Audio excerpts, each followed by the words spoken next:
This channel does not promote any violent, harmful, or illegal activities. All content provided by this channel is meant for an educational purpose only. সময়ৰ লগে লগে বৃদ্ধি পাইছে চিচিটিভিৰ ব্যৱহাৰ। দোকান পোহাৰ গেৰেজ আনকি পথৰ দাঁতিতো চিচিটিভি কেমেৰা স্থাপন কৰা দেখা যায়।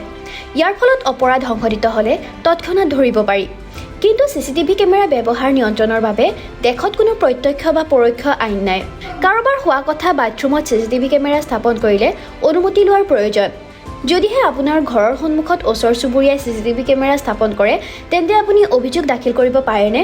যদি কোনোবাই আপোনাৰ অজ্ঞাতে চিচিটিভি কেমেৰা স্থাপন কৰে তেন্তে তেওঁলোকৰ কেমেৰাত আপোনাৰ সম্পত্তি বন্দী হ'ব আৰু ইয়াৰ উপৰিও আপোনাৰ গোপনীয়তাও উলংঘন হ'ব। গতিকে এই সন্দৰ্ভত অভিযোগ দাখিল কৰিব পাৰি, কাৰণ এয়া তথ্য সুৰক্ষা আইনৰ প্ৰত্যক্ষ উলংঘন।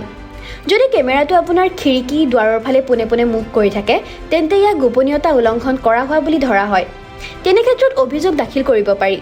যদি কোনো পথত গধুৰ যান বাহন চলে বা যান-জঁট থাকে তেনে অঞ্চলত চিচিটিভি কেমেৰা স্থাপন কৰিলে অভিযোগ দাখিল কৰিব নোৱাৰি।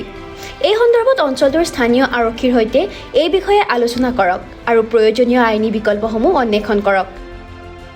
News desk report, TV9 Assam.